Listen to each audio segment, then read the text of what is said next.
Ei pessoal, eu voltei, não queria deixar o ano terminar sem contar mais um capítulo dessa história pra vocês, compartilhar um pouquinho, né, daquilo que Deus tem feito na nossa vida pós-casamento. Já tem alguns meses que eu tô tentando gravar esse vídeo, na verdade, eu nunca cheguei oficialmente a gravar, mas que ela tem que gravar, tem que gravar. Mas pra mim é muito difícil vir aqui, no sentido de que eu sou uma pessoa muito reservada, até pela minha profissão também, né, eu sou psicóloga, então é algo que sempre fez parte de mim, de ter uma certa reserva, cautela em relação à minha vida pessoal. Então me abrir aqui não é simples, mas estou aqui mais uma vez pra testemunhar pra vocês, né, até porque pra quem acompanhou a história, eu namorei, noivei e casei em 11 meses, sendo que 7 desses 11 meses eu estava na Austrália e o Vitor estava no Brasil. Então foi um relacionamento de 7 meses à distância dentro de 11. Então às vezes até eu mesmo me perguntava, será que vai dar certo, né? Foi tudo tão rápido, eu nem conheço ainda o Vitor.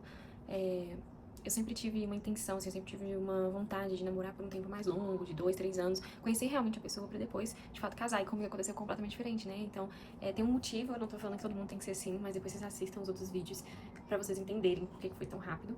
E estou aqui pra contar, né, o que aconteceu depois, como que Deus foi fiel e justo em tudo que foi se desenrolando. A gente se casou, foi aquele turbilhão de emoções, muita coisa aconteceu, e a gente não sabia nem onde a gente ia morar ainda, né? Não tínhamos casa, nem cidade, nem país, a gente estava bem aberto mesmo para aquilo que Deus ia fazer. E nós decidimos que nós queríamos buscar uma vida com mais qualidade, né? E nós decidimos ir para o sul do país, né? No sul do Brasil, já que a gente naquele momento não ia ir para fora do Brasil, que Deus tinha dado uma palavra que não era aquele o momento ainda pra gente ir pra fora. Mas aí a gente foi pro sul, né, pra Curitiba. E chegando lá, a gente não teve uma resposta assim, concreta do Senhor, se era pra ir pra lá mesmo, mas a gente tinha que movimentar, a gente tinha que ir pra algum lugar. E chegando lá, né, é uma viagem, a gente foi de carro, com todas as nossas coisas no carro, que a gente não tinha móveis, não tínhamos nada, só a roupa do corpo e as nossas coisas pessoais, nossos itens pessoais. E aí a gente foi. E chegando lá, depois de um pouco tempo, a gente recebeu, né, uma resposta, na verdade, de uma empresa que o Vitor estava se candidatando, fazendo um processo seletivo, que ele se candidatou um tempo atrás e ele já tá esquecido, assim, passou, e ele foi chamado para fazer parte da empresa. E aí a gente teve que retornar, porque essa empresa era na mesma cidade que a gente sempre morou, que era Belo Horizonte, né? E aí pra gente foi, assim, principalmente pra mim, um choque bem grande, pra ele também, de ter que retornar, né, pra BH, que é onde a gente viveu a nossa vida toda, e a gente não queria morar em BH. Então, BH não é seguro, BH tem várias questões, e aí a gente voltou, né, porque a gente entendeu do Senhor que era uma porta que estava se abrindo e que era uma resposta, né, e o mais legal de tudo, né, isso assim, que o mundo dá voltas, mas essa empresa que ele foi selecionada é a empresa que eu trabalhei. Eu fiz toda a minha carreira nessa empresa desde estagiária. Então, apesar de eu ser psicóloga, eu trabalhei com RH por muito tempo. E eu trabalhei nesta empresa, né? E quando eu saí dessa empresa, que tem toda uma história do porquê que eu saí porque eu realmente decidi sair. Foi uma escolha minha, frente a algumas questões que aconteceram, que eu tinha passado uma oportunidade na Austrália. Enfim, teve todo um desenrolar, mas foi uma decisão minha, mas foi muito difícil pra mim, porque eu gostava muito dessa empresa, eu gostava dos benefícios, né, que tinha ali pro funcionário. Então foi muito difícil pra mim. E olha como que Deus faz as coisas, né? Porque ele não me restituiu diretamente, porque eu não voltei a trabalhar nessa empresa, mas o Vitor começou a trabalhar lá, numa outra área. E aí todos os benefícios que eu tinha antes como funcionária, hoje eu tenho como esposa de funcionário. Então eu não perdi esses benefícios, né? Mas voltar para BH era algo muito difícil, mas a gente veio em obediência, entendimento de que era o momento, e a gente, onde vamos morar, né? Era um momento de muita decisão, muitas escolhas, eu não queria de fato morar em nenhum lugar que eu me sentisse insegura ou frustrada por ter que viver isso, né? Assim, só pra parênteses, gente, Belo Horizonte é uma cidade muito boa, comparado com outras capitais do Brasil, mas é um lugar que eu vivi minha vida praticamente toda e eu já fui assaltada várias vezes, então é um lugar que eu tenho muito medo de circular mesmo, assim, ainda mais já tendo essa experiência morando fora e uma pequena experiência morando no sul do Brasil, eu considero Belo Horizonte uma cidade bem insegura. E aí a gente ficou naquela coisa, né, o que Deus vai fazer, né? E contando pra vocês aqui, eu tô bem calma, né, mas a gente dá uma desesperada quando as coisas estão pra acontecer. E aí a gente veio, né, voltamos pra Minas, e aí a gente teve todo um recurso, assim, que foi nos dado pra gente procurar com calma nosso apartamento, né, o lugar que a gente queria morar. A gente não teve que escolher correndo, isso foi muito bom, porque a gente tinha um lugar pra ficar nesse tempo, e nós achamos um lugar que a gente pensou assim, nossa, não vamos ter condições de arcar com esse lugar. E era um lugar que eu nem imaginava que existia próximo a Belo Horizonte, né, um condomínio fechado, eu conhecia, mas eu achava que era só de casas, não sabia que tinha apartamento, e era um condomínio fechado em Belo Horizonte, próximo a Belo Horizonte, que tem, assim, uma estrutura maravilhosa, é muito seguro por ser um condomínio, e assim, gente, eu nunca realmente cogitava que um dia eu moraria aqui. E eu estou aqui. Eu, inclusive, decidi gravar esse vídeo aqui no meu apartamento, que nós alugamos, porque nós conseguimos, né? Deus nos supriu. E a gente falou, como que a gente vai pagar o aluguel? O condomínio é muito caro. Mas Deus foi, assim, de fato, suprindo. A gente recebeu um desconto ali, outra coisa aqui. E temos a cada mês, né? A cada mês a gente percebe esse favor do Senhor, né? Na nossa vida. E hoje o lugar que a gente vive, as pessoas que nos visitam aqui, vêm aqui e falam assim, gente, nem parece Brasil, porque realmente é muito diferente, né? Por ser um condomínio fechado, assim, você pode andar na rua, com seu celular, e a gente fez amigos aqui, nós temos uma igreja que não é aqui, mas próximo aqui, nós temos uma célula aqui dentro, né, com pessoas que estão caminhando conosco, fazendo novas amizades, e as coisas estão fluindo. E um ponto bem importante, assim, desse testemunho, porque como coloca aqui o nome, né, Deus de detalhes. Deus, ele se importa com aquilo que é importante também pra gente, né? Eu lembro uma vez que eu falei com o Vitor, eu tava até na Austrália ainda, eu falei, Vitor, não me vejo morando no Brasil, porque pra mim eu tenho duas prioridades em relação à moradia, né, o lugar que eu vou morar. Um é a segurança, que pra mim é, assim, top, prioridade, eu me sentir segura nesse local. E a segunda é eu ter uma qualidade de vida, é ter um lugar que eu posso ter essa qualidade de vida, morar num lugar bom. Eu vivi muitos anos da minha vida morando num lugar muito ruim, um apartamento, uma região, um bairro que não era legal mesmo, assim. Próximo a uma comunidade, tinha muito barulho, tinha muito, a gente via muita coisa errada acontecendo ali, de tráfico de drogas, enfim. Então, pra mim, isso pra mim tem muito valor, morar num lugar onde eu possa acordar e ter uma vista bonita. E ele virou pra mim e falou assim, então ora ao Senhor, pedindo isso, porque se é importante pra você, se é tão, assim, prioridade pra você nesse sentido, esses elementos, pede ao Senhor um lugar assim. Aí eu virei pra ele e falei assim, mas como que tem um lugar assim no Brasil? Como que vai ter um lugar assim, por exemplo, em Belo Horizonte? E, gente, esse lugar apareceu, né? Então hoje a gente tá aqui nesse condomínio maravilhoso, onde a gente se sente muito seguro, tem muita coisa pra fazer aqui dentro mesmo.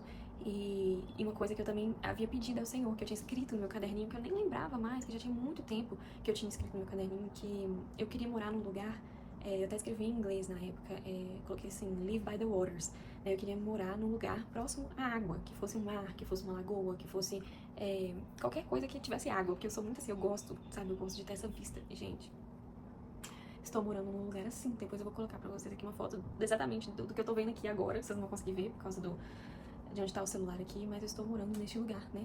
É de frente pra uma lagoa, um apartamento em vista pra essa lagoa. São coisas que eu nunca realmente tinha cogitado que poderia acontecer no Brasil. Ah, Isabela, mas você tá feliz vivendo aí? Você não queria tanto morar fora? Sim, queria muito estar morando fora, não vou negar, é uma coisa que todos os dias eu tenho saudade. Todos os dias eu oro sobre isso, eu pergunto, Deus, por que isso tudo tá acontecendo? O que o Senhor quer me ensinar aqui? O que tem aqui pra ser feito, né? E o evangelho, eu não sou daquela pessoa que vou contar pra você um evangelho de prosperidade, um evangelho de tudo que você sonhar vai acontecer. Não é assim que funciona. Você vai ter que abrir mão de muita coisa. E nós entendemos que esse não é o momento ainda, mas que nós vamos, né? Ainda não sabemos que país, quando, em qual circunstância, mas sabemos que vamos. Mas que nesse tempo que nós estamos aqui, inclusive em Belo Horizonte, que a gente também não queria, nós sabemos que estamos no melhor lugar, né? Isso é muito importante, né? Então, mais uma vez, reforçando o nome aqui desse canal, Deus é um Deus de detalhes. Mesmo que você não esteja vivendo 100% aquilo que você queria, e muitas das vezes você não vai, realmente, Ele vai sim preocupar com os detalhes daquilo que você deseja, desde que você esteja no centro da vontade dele. E aí, abrindo pra vocês uma questão também, que só pra complementar essa coisa dos detalhes, né?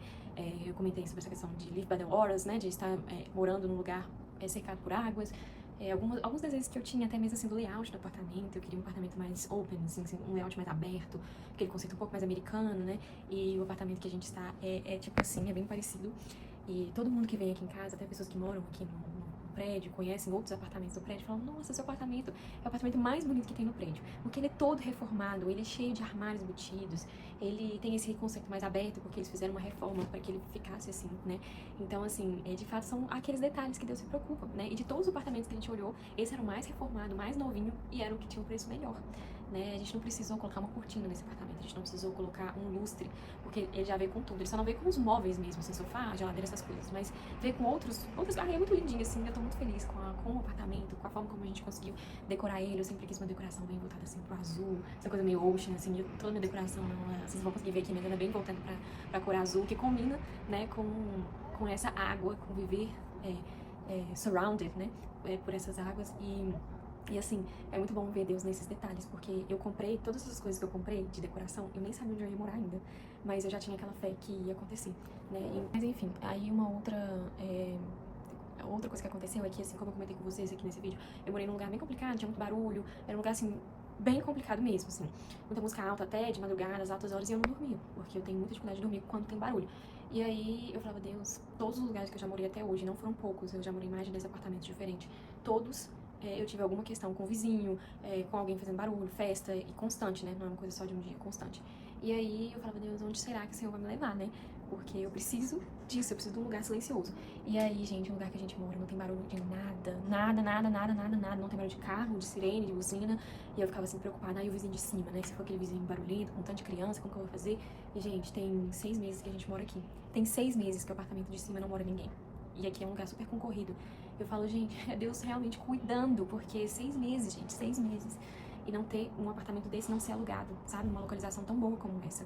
Então, é mais uma vez Deus cuidando, né? De quando a gente é obediente. E aí, pra terminar, eu queria trazer pra vocês, assim, um trecho que fala muito comigo, que fica lá em Jó. Jó 14, que fala: para a árvore, pelo menos, há esperança. Se é cortada, ela torna a brotar. E os seus renovos vingam, suas raízes poderão envelhecer no solo, e seu tronco poderá morrer no chão. Ainda assim, com o cheiro das águas, ela brotará, e dará ramos como se fosse muda plantada. Olha que lindo isso, né? E fala muito comigo esse verso, né, em Jó 14, porque ele fala sobre essa árvore que é plantada junto a águas. Então isso traz muito um pouco dessa história que eu contei pra vocês, esse testemunho. E eu ainda estou mãe de planta, né? Tô aqui fazendo essa associação agora, ainda virei mãe de planta depois que eu mudei pra cá. Gente, eu nunca gostei de planta, nunca soube cuidar, e agora eu tô mãe de planta. Tem 1 milhão de plantas aqui no meu apartamento, né? Então, só trazendo isso, né? Porque uma vez que a gente tá plantado no solo, que é o Senhor, né? Ele é um solo que vai ser irrigado pela água, né? A água da vida.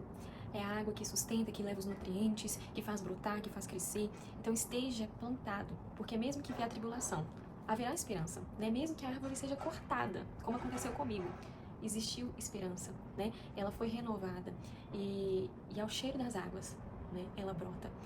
Então, é isso que eu queria dizer pra vocês, tá bom? Um abraço e até o próximo vídeo. Tchau!